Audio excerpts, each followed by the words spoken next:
Thank you so much for joining us on another episode of Inspire Hope Podcast. And I pray today's episode going to encourage you and help you realize that God is still writing your story. Today, I have with me Peggy. She serves on the global support team for All Nations International. After spending a lifetime serving young hearts in the classroom, Peggy transitioned to actively mobilizing, sending and supporting missionaries from the local church.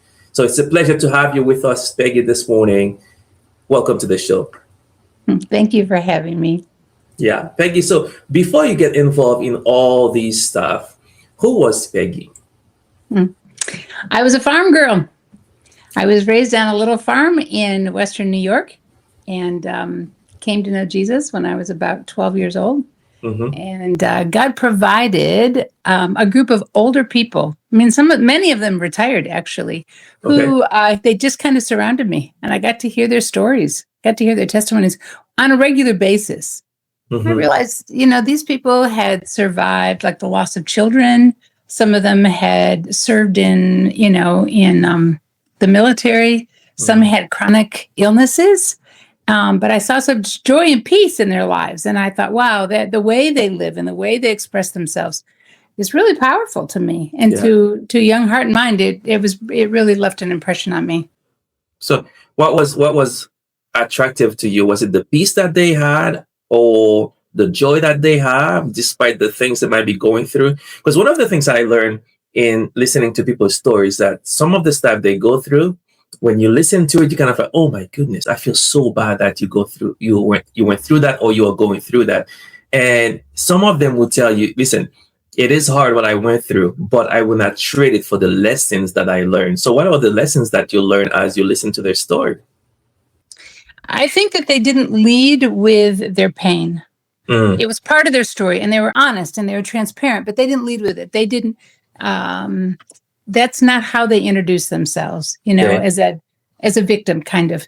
And they always gave God credit for how He provided, how He comforted, how He didn't leave them in the midst of those trials. So that was pretty significant to me. So, you heard all those stories. When did Jesus become real to you? Yeah, when I was 12, I think, even though I had been in a church, my family took me to church. I think I knew about the historical Jesus, but I didn't know about the living Jesus. So that was the start of my personal, time with Jesus.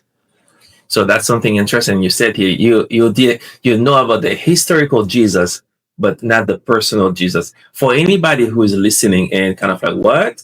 How would you explain that to them?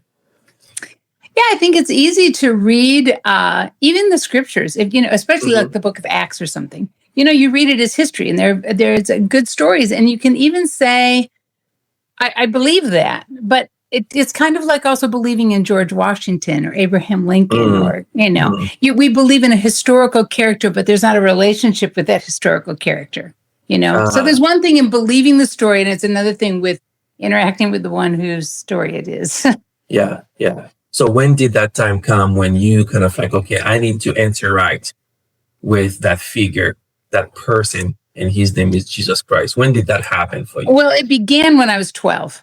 Yeah. Okay. And it actually wasn't even, it didn't even come from somebody in the pulpit or an evangelist necessarily, but there were a group of lay people. And what they did is they just shared their stories.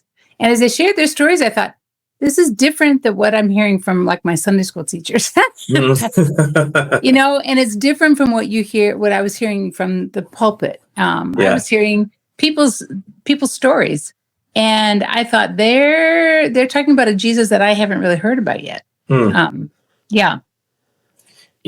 this is why we have this channel. The truth is, there is power in story. Yes. When you get a chance to share your story and for somebody to hear it and say, my goodness, if God can do this in Peggy's life, in Sammy's life, He can do it in my life as well. Yes. And this is our motto of this podcast. If God can do it for you, He can do it for me as well. And if I'm hearing you correctly, you just listening to those stories kind of drew you closer to Jesus. Yeah. And I thought, I mean, from a young age, then I'm thinking, I want to grow up to be like them. Hmm. They were not authors of books. They didn't pastor huge churches. They weren't, worship leaders with great voices. They were very, Yeah. very ordinary people. Some of them used a cane, some of them were kind of bent over. Some of them were, there was nothing that is attractive by the world's standards for these people. Hmm. Yeah. But they didn't talk about their accomplishments the way many people do. And that's not what drew you to them. Yeah. Wow. So Jesus became real to you just listening to people's story. Has there a time that you feel like, because a lot of people, they have the head knowledge.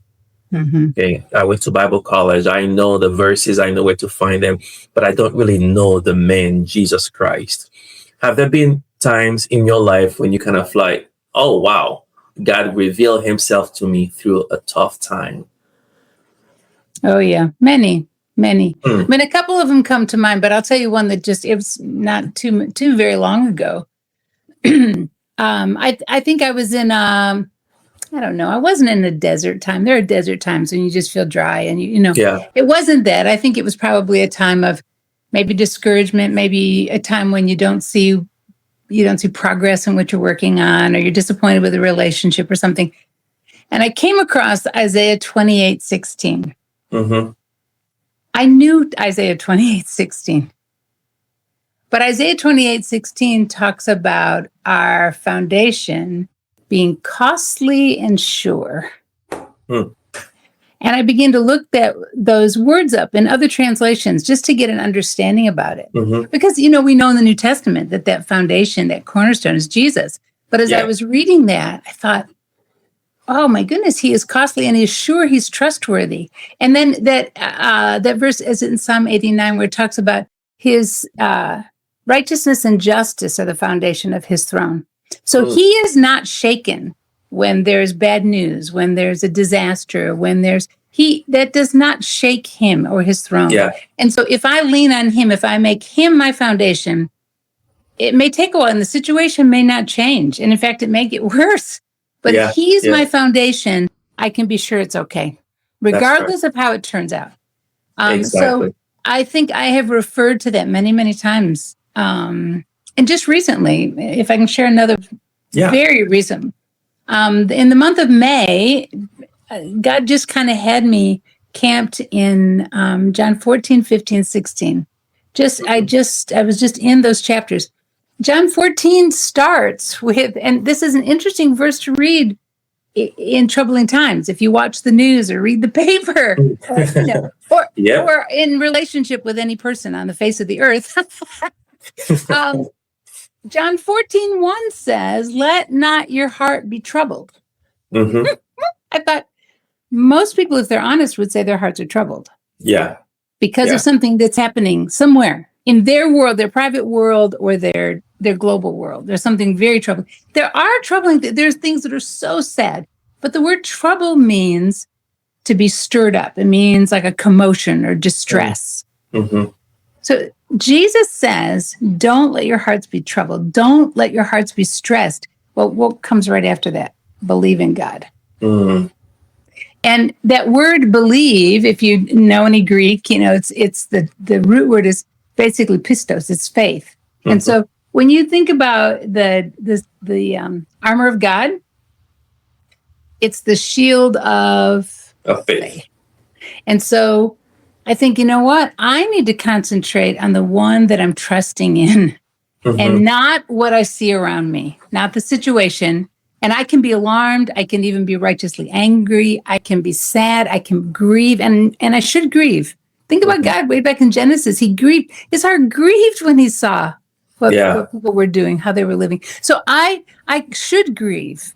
And I can lament and I can be very sad, but I shouldn't be distressed. Yeah. Yeah. Because this it hasn't shaken God's throne one little bit. Peggy, for anybody who is listening, we memorize those verses. Even Jesus says, in this world, you will have tribulation.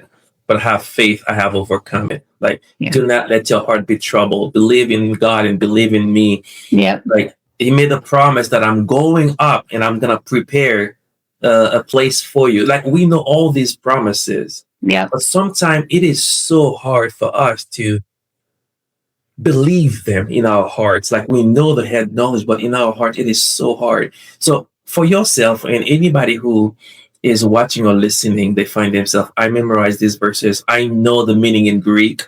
I can go to the Septuagint and I know the inside out of that verse. But right now, I'm so anxious. Right now, my heart is troubled, even though I know Jesus said, do not let your heart be troubled. But my heart is troubled. How would you encourage people who might be going through that? Or how did God encourage you? I think that's one of the reasons he brings us through these troubled times, is because then we're forced to lean on him. When we're not in a hard situation, we actually don't pray as well as and honestly as we do when things are hard. And so, and it's not, I don't mean that he causes these hardships, but I just think he draws us to himself in those times because he knows we need him. Also in those same chapters in John, Jesus said, I'm sending a helper. Yeah. I know that verse. But you know what? That day I said, Jesus, you sent a helper because you knew we'd need help.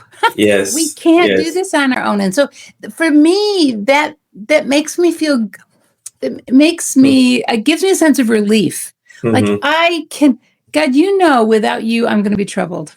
Yeah. Without you, I am, so I just need you. So, and how many times in the Psalms does he tell us to cry out and say, help? Yeah. I can't do this. And we are oftentimes concerned about what others think of us, because if we were a mature believer, we wouldn't be sad. We wouldn't grieve. We wouldn't be, no, to be perfectly honest, I am very sad about this. To be perfectly honest, I'm very angry about this. But to be perfectly honest, I'm going to lean on Jesus because he's my foundation. Yes. And he is costly and sure.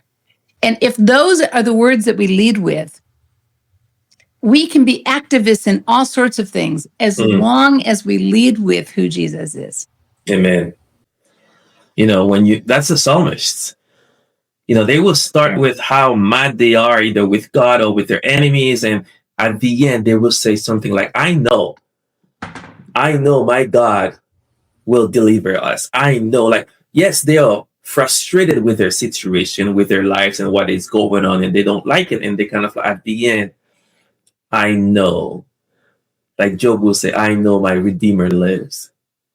Right? Yes. Like, it's not like God doesn't want us to be frustrated with our situation or don't get sad or be sad or anything like this. It's just like, express what you're going through, because God already know what we are going through. You just need to express it and let him know. And he can take it. Sometimes we kind of like, well, I don't want to be mad. I don't want to talk to God like this. And he can take it. The best person to go to him and say, hey, this is what's going on in my life right now. And I'm very frustrated and I don't like it. And explain it to him, right? Exactly. Yeah. And it's good, even when we learn about doing grief counseling with somebody or trauma counseling, or when I do debriefing with folks, it's really important that we can put words to how we're feeling, because sometimes we can say, I was mad. And if you say, okay, on a scale of 1 to 10, how mad are you? Oh, actually, I was just irritated. Or you could say, actually, I was mad enough to hurt somebody. I mean, it was rage, So, and then when you realize that, you think, oh man, I've really identified. I've identified the deepness of my need here. I've been really honest. And we can fool the people around us, and sometimes we can fool ourselves for a while because we don't admit it, and we stay very busy, right? But we can't fool God. I mean, he knows what's in our hearts. Exactly. And so he just wants us to be honest with him. And then when Jesus talks about coming to him like a child. When we were little and we were learning to ride a bike, we fell down, or, what did, the adults in our lives would go running to them and they would take care of our wound, or they would say to us, honey, where does it hurt? What if we could be that humble, that childlike and go to God and say, God, it hurts. Yeah. And he would say to you, where does it hurt? He said, you know what? It hurt my feelings, or it hurt my reputation, or my dreams. I felt like I've lost my dreams. And God would say, let me. And what does a mom say typically? Let me kiss it. Yeah. And some would say, oh, that's just foolishness. No, actually, it's not. That's the kind of relationship God wants with us. He wants us to come to him and tell him where it hurts and explain it to him.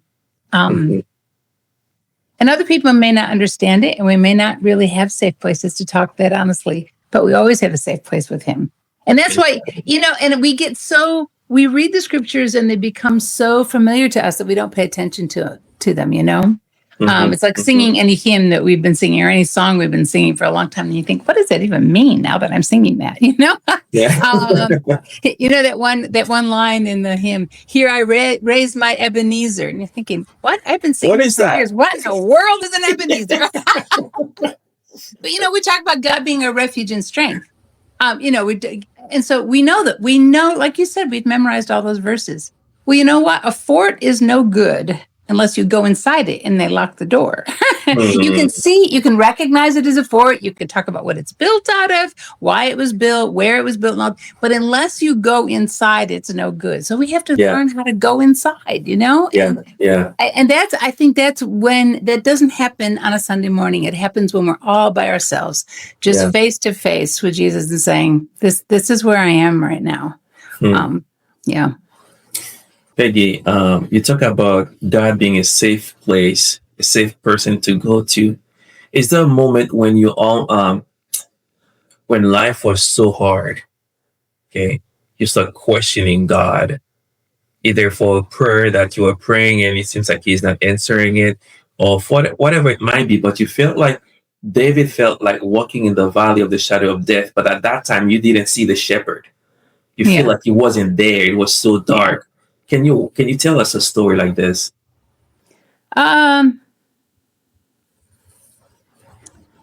Yeah, I can tell you, as a young single person, and I'm still single. I was never married, but as a young single person, I remember a time when, I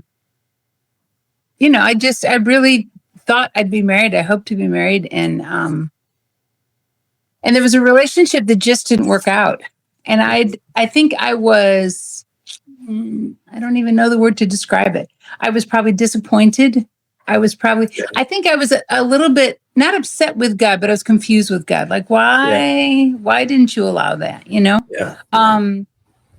And those are the times when you feel like God is so quiet. Say something. Yes.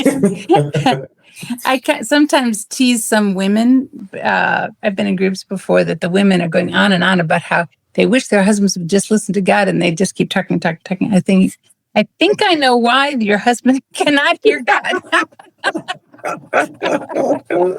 I think I understand. So I think with me sometimes too, all of us, if we could just be quiet, just be still, and not be in a rush, but be honest about how we feel, Yeah. And so I remember, and I would call that little period of time for me it was kind of a desert. It felt really dry, and part of it was disappointment. Part of it was maybe confusion. And I just remember. It's kind of like you just need to ride it out. What do you call that? I can't remember the word for it. When you go rafting and you get stuck in like a whirlpool. I don't know that word. Okay. Well, anyway, there's a word for it, and I can't remember what it's called. But anyway, we are always taught when you go rafting, if you get stuck in one of those, don't worry, it'll pop you out. That makes absolutely no sense. That makes absolutely no sense at all. What do you mean it'll pop you out? Well, I've been rafting many, many times. And one time I was in raft with skilled rafters, and we were it wasn't a dangerous river. It was an exciting river, but not a dangerous river. I was with 4 other rafters. We've all been rafting many times. We had a very good guide for the river, and we got sucked into one of those. So we all know in our minds, this will pop you out. But when the water's rushing over you, and honestly, my friend, who is probably about 5'2", she could swim underneath the middle donut. And that's how much water was in the boat. And you think, this will pop us out? Yeah, right. Well, it seems like I it. see that happening. And my sister was in the boat too. And like she had bruises from where I was hanging onto her because the water was just gushing over her. I'm just trying to keep her in the boat. But we kept thinking, this will pop us out. And the guide was not, and she had water gushing over her too, but she wasn't worried because she knew this will pop you out in time. It didn't look like it. There are things in life like that. Like you think, I don't see how this has a good ending. Well, anyway, it did. It popped us up. And I'm telling you, we were like, the boat was shaped. That's crazy. And it took, they filled a whole other raft with 6 of the biggest guys to help us get that water out of our boat and get back on land. Get back in the water, and be able to raft again. So it didn't make sense. But the experts said this will pop you out. So in life, when we tell our testimonies, we can say to a young person, and not trite, not to be trite, not to use scriptures like, oh, don't worry, God never gives you more than you can handle. Not that, but to tell our story and say, oh, I know this hurts. Let me tell you a story that happened to me. And I'll tell you that, not that it'll stop hurting in time. And that's, we shouldn't say that to somebody who's grieving. Oh, in time, it'll get better. But just that knowing that you will pop out of this. Just keep going and don't thrash against it. They say the same thing for riptides in the ocean. Just float and let it get you, but we have to know those things. So if we don't know the scriptures, and if we don't know the character of God, and I don't mean to memorize scriptures, I mean to know them. To know them like I'm thinking, I'm going to own this. So that when I was studying John 14, I just kept saying, God, what does it mean? How can I not be troubled? These are troubling things. And he said, Peggy, look what follows it, believe. So, okay, that I'm going to focus on you for the next little while more intently than I have before. Show me yourself, reveal yourself to me. Because I don't see how we can how we can not be troubled. Like being in the raft. I don't see how he can possibly. It doesn't make any sense. You're going under, going down. May I read a poem to you? Yes, please. And I'm going to read it because some of you are familiar with the story of the Nate Saint and the others who were killed. Well, his son, Steve, was a friend of mine, and he suffered a pretty severe accident. And before the accident, he had shared this poem, which he shares by memory. And then after the accident, he shared it again. And so it left an impression on me, because it's one thing to share it when everything is going well, but it's another thing to share it when your life has been turned upside down. The poem is called The Thorn, and it's written by Martha Snell Nicholson. And there's one word we need to know. And I'm not sure there's a word called mendicant. And a mendicant means like a pauper, somebody who's very, very poor. Okay. I think it's a Spanish word. Okay, so it starts like this.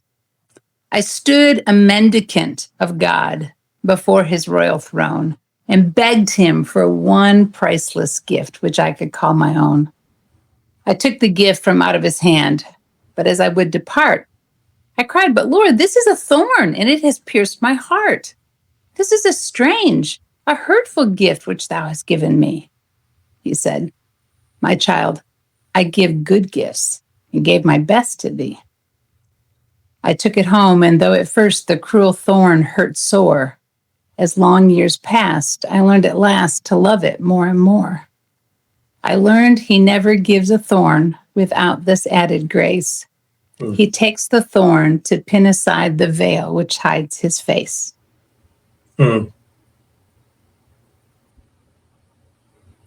What impacted you the most in this poem? I think when I listen to somebody's testimony that has been given a thorn, I've been honored to be in homes all over the world And these people have thorns of one kind or another. And it's the kind of thing they can't write about in a newsletter. I have people sit in my living room and they'll tell me a story that there's something very, very painful in their life. But then they tell me how they met Jesus in a way they never thought was possible. And when you listen to their story and just give them time to tell their story, and they'll say, and if I could do it all over again, I would choose to do it the same way, because God revealed himself to me in a way I never thought possible. Wow. We all would choose for less pain and less struggles and less challenges. We would all choose it. That's our natural bent. But when those struggles come, whether it's a relational thing, political thing, all of our friends around the world who are struggling with visas and so many things. I mean, if we could just say, I know that this will pop me out. I'll come out the other side, and it may not be the way I expected. But can I trust him and not me and not my circumstance? And can I think about this and not in terms of my worth and my reputation, but is he worthy, and is he going to get the glory in this? That is a powerful poem. Thanks for sharing this with us. Now, as I'm hearing you, one of the things that God didn't really like about the Israelites or with his people is that they have a tendency to forget. Okay. And when you forget what God has done, and again, this is why we have Ebenezer, like you build an altar so that you can remember, right? And this is why every time God asked them to build an altar, why? So that your sons and daughters, when they can remember. And to know God is to remember what he has done. Because if you don't remember what he has done in your life, you can't look back and say, well, he helped me through it. You need to remember, because sometimes when we are in a tough situation, all we can see is the problem that we are going through. That's all we can see. That's all we can focus on. And then if we can just take a step back and say, hey, that's not the first time I've been in a situation like this, or that's not the first time I read about somebody who went through something like this. Like the same God yesterday, today, and tomorrow, the same one I can focus on. I can rely on him, right? Yeah. Like I struggle to journal.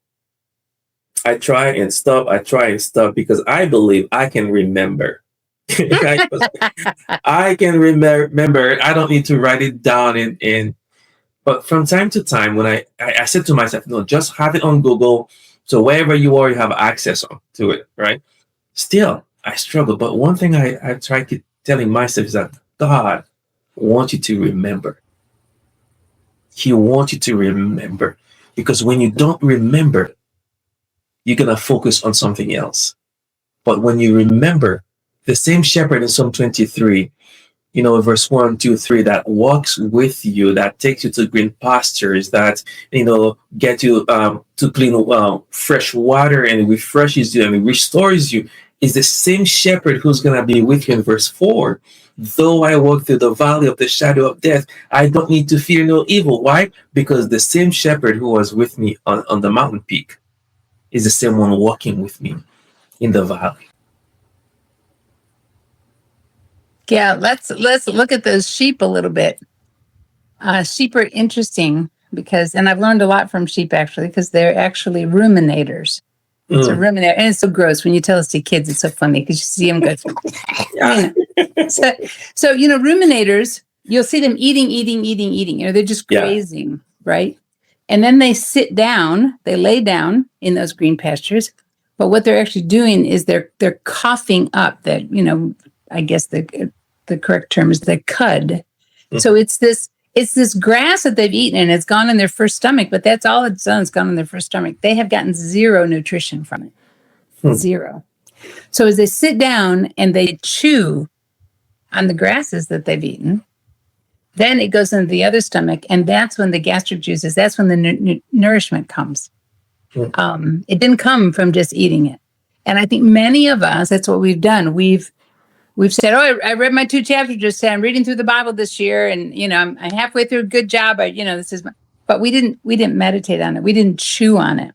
And so we can't talk about it because we can't remember what we read this morning. But if we would practice telling our story, practice thinking, look what God did, and we tell it to 3 people, we remember it. We don't have any trouble for remembering what we did on a special trip, or we don't have any trouble forgetting those things. Yeah, remembering those things, because we won't forget, because we experienced them, we are part of them, we've talked about them, we have pictures of them. So how can we make our relationship with God like that?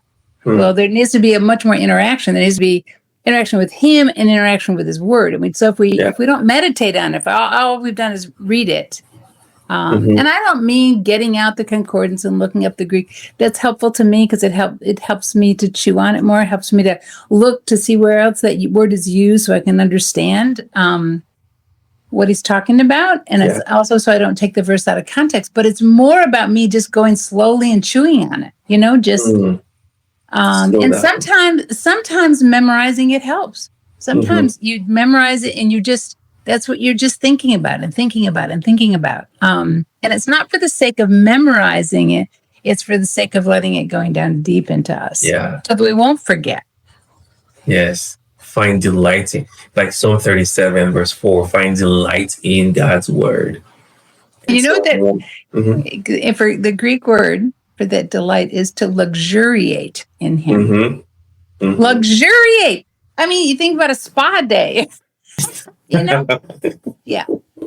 It is the same word that used in Psalm 1 too, find delight in God's word, right? Yep. So you're involved with all nations, and that's where God has you for the moment. Has there been any situation in your life where you questioned your calling? Yeah, many times. And oftentimes it's because we compare ourselves with somebody else. So, I spent my life in a first grade classroom, not my entire life, but, the other day I was teaching in a room and there were a lot of people under 30. And I said, I spent a lifetime in first grade. I did. Their entire lifetime I spent as a teacher in first grade. But you know what? In some circles, when people think I'm a teacher, they're thinking, oh, chemistry, British lit, something I think, no, 6-year-olds. Oh, like we thought you were a real teacher. I was challenged anyway. You come spend a day with me, buddy. Oh, man. But see, what happens is I compare myself. Oh, a real teacher, a real teacher, or somebody who's an author, or somebody that's, when I say famous. So let me share with you a scripture that God used in Exodus 25. We know this story. We tell it, Exodus 25, Moses has just come down from the top of the mountain with God, and God has given him instructions to build a tabernacle. Isn't tabernacle a funny word? Why do we use the word tabernacle? Anyway, he's come down from the things that make me wonder. Okay, so he's come down from this time with God, and God has given him these instructions to build this place of worship in the desert, this tent that will go up and down, whatever. So he says, go to the people, and this is what God says to him. Ask for anyone whose heart is willing to give the following things. This isn't a tax. It's not obligatory. Just he's looking for willing hearts. So he starts out with the gold, silver, and bronze. Those are the blingy gifts, right? Those are the things that we naturally, in the world, we would say, oh, that's a famous author, a preacher, a singer, an athlete. Those are the blingy things. Bring your gold, silver, and bronze. And then he goes on to the next thing. Bring your blue, purple, and scarlet material. Oh, the pretty things. The pretty things. And then the next one is the fine linen. Oh, yes. The things that make it proper and whatever. Bring your goat hair. I mean, it is so funny that it comes right after these beautiful, lovely, proper things. Then the next thing is, bring your ram skins dyed red. Oh, great. And you're thinking, I got to stand in line behind the person that's bringing, his gold, and I've got ram skins dyed red. Isn't this nice? But you know what the next one is? The next one I love. Bring your porpoise skins. I don't know if you've seen the desert where Moses was talking to the people, but I mean, it's desert. It's not like Arizona desert. It's like desert. It is desert. And they didn't get those porpoise skins in any desert. So that means they had to have brought them with them from Egypt. From Egypt. Well, remember when God said you had to be all packed up and ready to go. You'll know when the sign comes, you leave immediately. So they get all their stuff packed up and are waiting for the sign. Well, there's some guy who's packed up his porpoise skins. And his wife is saying, honey, really? Of all the things we need to take, why are you bringing porpoise skins? Oh, my grandfather and I, this is my made up story. But I mean, why would someone pack up porpoise skins, I ask you? But anyway, people packed up their porpoise skins. Now, they go across the desert and, every time the cloud and pillar go up or come down, they have to set up tent, take down tent. So every time they're having to pack up these porpoise skins. And this wife is saying, and now here we go, packing up these porpoise skins again. But now in Exodus 25, God says, bring me your porpoise skins. Now, first of all, there's the look that that the husband gives his wife. Told you so. I love that. But you know what? And honestly, what I've learned about this verse is some of us have porpoise skins. Some of us have things that we wouldn't put them in the highly valuable category. They're not in the beautiful category. They're not in the they're not in the things that the world says we place high value in. But you know what those porpoise skins were used for? They were the waterproof covering that covered the gold, silver, bronze, and the beautiful things. Wow. And so the porpoise skins were needed. But what we've done, number one, is we have thought very little of our gift. And then number two, we haven't willingly offered it, partially because we're comparing it to somebody else's gift and we don't think it's as valuable. So I've been invited to teach more perspectives classes. I don't know if your viewers are familiar with perspectives, but I have colleagues who are excellent teachers. And I think, I can't teach like that. No, I can't teach like them, but I can teach like Peggy teaches. Yes. And so I had to confess that to God. God, I'm sorry. I have thought I have porpoise skins and they have gold, silver, and bronze. And so I thought, no, God, you asked me to willingly offer what I have. Yeah. And you use it. This is not, and you know what? When you get to verse 8 in there, the tabernacle was built and it was a place of worship. That's how church planting works around the world. And one of the reasons it's not being effective around the world is because people haven't willingly offered the things that God needs for it to happen.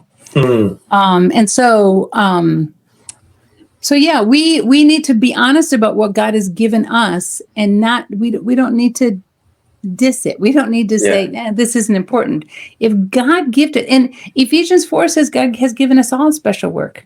But we have misdefined it. And so we don't think of ourselves the way God thinks of us. And we don't think of our gift the way God thinks of our gift. So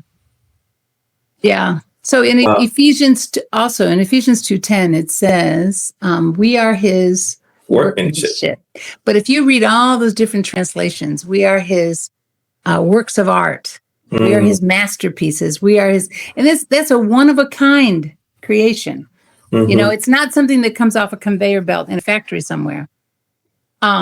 We are his workmanship. And so when you use the translation, we are his masterpiece. Who creates a masterpiece? When we hear the name Handel, we usually think of like Messiah or some great piece like that, or Van Gogh. Sadly, I just am not very good with art. I can't identify. I say that to my shame. I'm sure I learned it sometime, but I've long since forgotten it. But you know what? If you were to find a sketch done by Van Gogh or Rembrandt, or if you were to find a little piece of paper that Handel had started writing some notes down, it would be so valuable. And it's written on a scrap of paper. What makes it valuable? Not the scrap of paper, but the one who created it. Exactly. And so what makes us valuable? Not us and what the world sees, but the one who created us. So I think when we are in a hard time, we have to remember who created us and why Yes. he created us. Yeah. I heard somebody says God is not going to bless the person you pretend to be. Mm. Right? Mm. Like each one of us has a set of skills, talents that God has blessed us for a reason. Yeah. Because he's going to use it somewhere, just like you were telling us in Exodus chapter 25. Like, why are you carrying that? What are you going to do with it? God has a reason. Not all of us need to be preachers. Not all of us need to be missionaries going somewhere. Some of us will stay in our Jerusalem at home. But when you're at home, you look up and say, okay, God, where are you at? Where I can come and join you in what you are doing around the world, right? Yep. Jesus, even in the Gospels, like after he heals somebody, oh, I want to come with you. No. You stay, stay, because that's where I want you. I want you to stay, right? And some of us just, no, you gotta go. You gotta go. Some of us will need to go. And when you go, don't be, don't try to be someone else. Right. God wants you just the way you are with the skills that he has given you because he gave it to you for that particular reason. Yeah. Right? And he'll do something amazing with it. And it's not what we do with it. It's not our ingenuity. So, when you think of the story of Jesus feeding the 5,000, it was this little boy that had a lunch, Yeah. that is a crazy thing. Imagine what the disciples thought when they're taking this, but we found this little boy's lunch. Like, what can we do with that? And Jesus said, oh, let me show you what I can do with that. Let me show you. And so I think if I have a little boy's lunch, but I'm going to willingly offer it. And I'm not going to roll my eyes and stomp my foot and say, okay, take it then. Yeah. Yeah. Because then God's uninterested, but if I say, you know what, I don't understand how you can use it, but if you can use it, please take it. And here it is. Yeah. Even in that story, Peggy, what I like about it is like, we focus a lot on the miracle, like Jesus prayed and he blessed, but for me part of the miracle is this little boy has enough faith to say, okay, I will give you my lunch, but I know you might eat it along the way because there was no food around, right? Like, but you're going to bring it to the master. I'm willing to give you my lunch. For me, that's part of the miracle. I know. How about the widow? And Elijah came and said, she said, I just have enough food. He said, give me something to eat. Mm-hmm. She said, all I have is enough flour and enough oil to make one more little cake for my son and I, and then we're going to die. And Elijah says, give it to me. So the widow does. And you know what is so cool about that story? Is that every day, I just imagine that they're racing every day to check the oil in the flour bin. Yeah. And, God could have filled them, but he didn't fill them. But he gave them always enough for the next cake. Yes. And so, there has to be a willingness. There has to be a sacrificial giving of it, and Ray Vanderlaan is a great teacher. And he said when he was in high school, he ran track and field, and the coach said to him, you're never going to win. He said, but coach, every day my times are getting better every day. He said, but you're never going to win. And he said, why? He said, because every time you cross the finish line, you're crossing it with something left. And how can we run hard, not foolishly, but it looks foolish though, but can we run hard just giving Jesus whatever it is we have, not knowing if we'll have enough for what we need, for what we think we need, And those aren't, I don't think those are just made up stories that we think, oh, aren't those? I think they're just real things for us to consider and ask ourselves those honest questions. Yeah.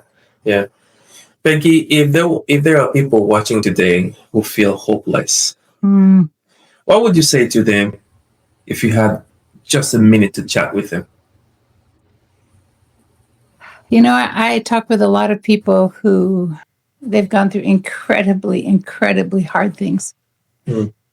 And I start talking with them about the story in Luke 24, when it's after the crucifixion and those two disciples are walking back to Emmaus.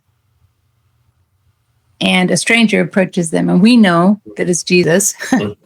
and they don't recognize him. And he says, so, what's been happening? Are you the only one in Jerusalem who doesn't know the things that have been happening? I mean, I think that's so funny.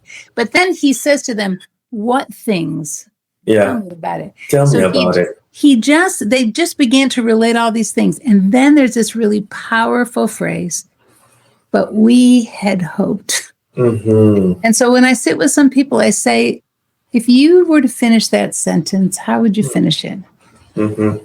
But we had hoped that we'd get the visa. We had hoped that the baby would live. Mm-hmm. We had hoped that the diagnosis would be better. We had hoped that the funding would come. We had hoped.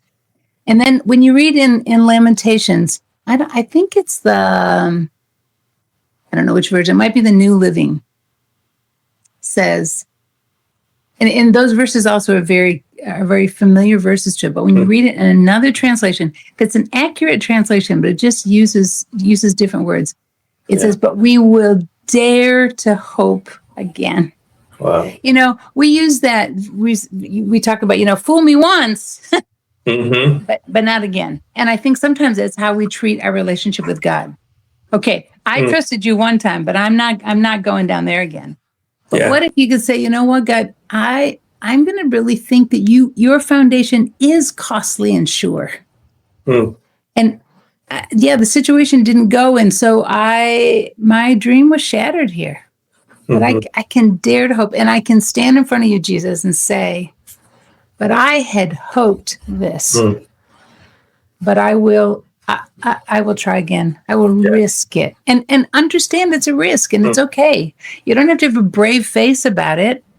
And it may take a long time, but it's like anything when we're disappointed or we're fearful, when there's been an accident, it's hard to get up and do it again. And that's okay. It's okay that it's hard. It's okay. And we can be honest about that and say, I'm scared. That's okay. Say you're scared. But just, and remember who you're trusting. It's not me. Yeah. And it's not the person who let me down. It's not the situation. It's not the business. It's not the organization or the church. Just look to Jesus. Yeah. Well, Peggy, thank you so much, Peggy. One last question for you. If this were your final interview, or I'm the last person that you spoke to, what message would you want your friend, the organization that you work for, the church, to remember?